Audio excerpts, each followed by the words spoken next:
Hello dear students, this is Akshay and welcome back to the another session of Tinkercad.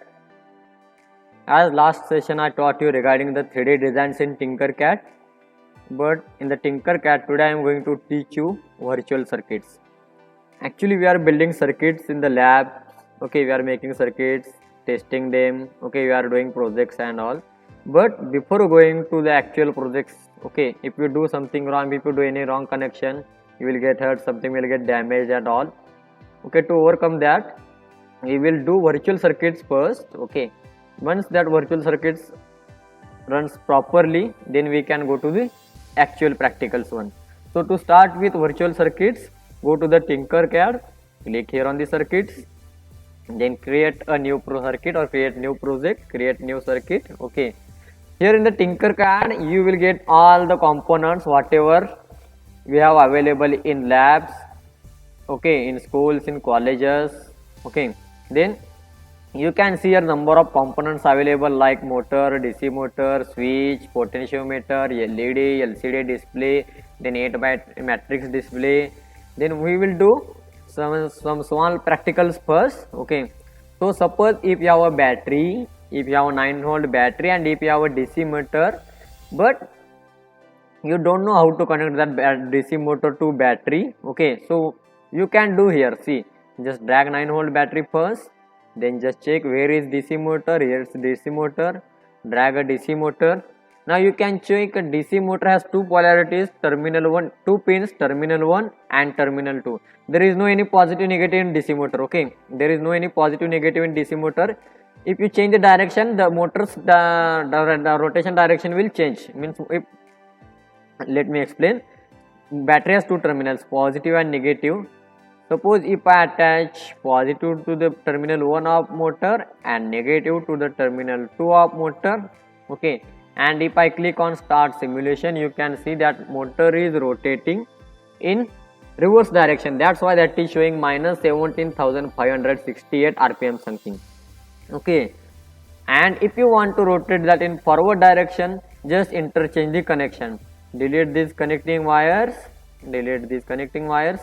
Now connect positive to terminal 2 of motor, okay, and negative to the terminal 1 of motor, and now you check that will start rotating forward direction in clockwise direction with the same speed, with the same RPM, 17,568 RPM. Okay, means by interchanging the connections you can rotate the motors in forward and in reverse direction. This is regarding the motors. Now we will connect LED to the DC motor. But if you attach this 9-volt battery directly to the LED will get damaged.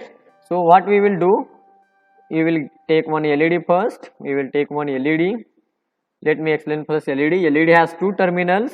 One is cathode and one is anode. As usual, negative and positive, but in technical language to the LED we can say negative pin as a cathode and positive as a anode.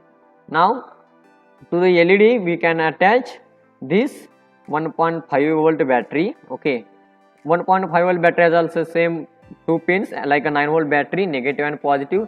So 1.5 volts positive pin we will attach to the anode of LED, negative pin we will attach to the cathode of LED. Now you click on the start simulation. You can see that LED is glowing, but that is slow, that is not that much brighter, that is very dim one.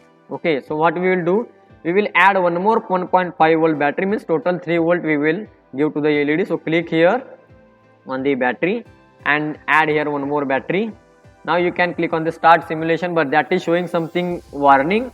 If you go there and if you click there, that will show current through LED is 136 milliampere while absolute maximum is 20 milliampere. Means LED requires only 20 milliampere to emit light. Okay, but battery is providing 136 milliampere. So we have to control the amount of flow of current. So to control that flow of current, we have to use resistor.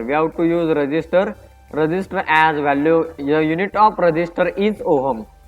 Pico ohm, nano ohm, mega ohm, kilo ohm, giga ohm, like that values are there. Normally we will go with first ohm. Now I will tell you how to calculate the value of resistance. Means to this circuit, how much amount resistor we have to attach? That to calculate, we have to use Ohm's law. Ohm's law means V is equal to IR. Voltage is equal to current into resistor. Voltage is equal to current into resistor. Resistor we have to use to we have to control the flow of current. Resistor we have to use here to control the flow of current. As 136 flowing directly to the LED, we have to control the flow of current, and we have to flow only 20 milliampere to the LED. Now how to decide which amounts resistor we have to use here? So V is equal to IR, then I is equal to V upon R. I is equal to V upon R means our voltage here we are providing total 3 voltage, 3 divided by what we require 20 milliampere. So 3 divided by 20 milliampere means 3 divided by 0.02 ampere. Okay, 3 divided by 20 milliampere means 3 divided by 0.02 ampere means total we required 150 ohms resistor. So we will give here 150 ohms as a resistor's value, 150 ohm. Then we will delete this connecting wire first. We will put here resistor to the LED. We will attach the positive pin of LED, positive pin of battery to the resistor. Resistor doesn't have any polarity. Anyhow you can attach. There is no any positive negative to the resistor. Anyhow you can attach. Now you click on the start simulation. You can see that is not showing any error now. Okay. Now I will show you. Now I will show you by calculating the current. We will use multimeter here. We will use multimeter here. Let me take multimeter. We can use multimeter here. So negative we will attach the negative pin of LED. Positive we will attach the positive pin of LED. I will take here little. Okay. Now click on the start simulation. That is showing 1.90 volt something. And if you see that is showing 90.99 millimeter means we have used a resistor of exact amount, means correctly we have resistor, you have used a resistor of 150 ohm.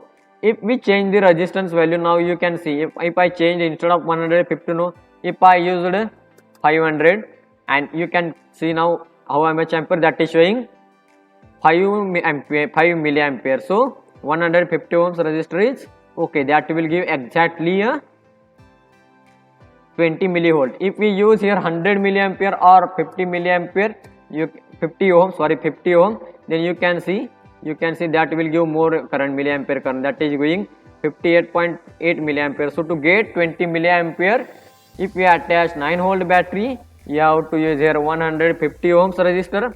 If you have attached 9 volt, if you attach 3 volt battery, you have to use here 150 ohm resistor. If you have attached here 9 volt battery, then you have to use 450 ohms resistor. Okay.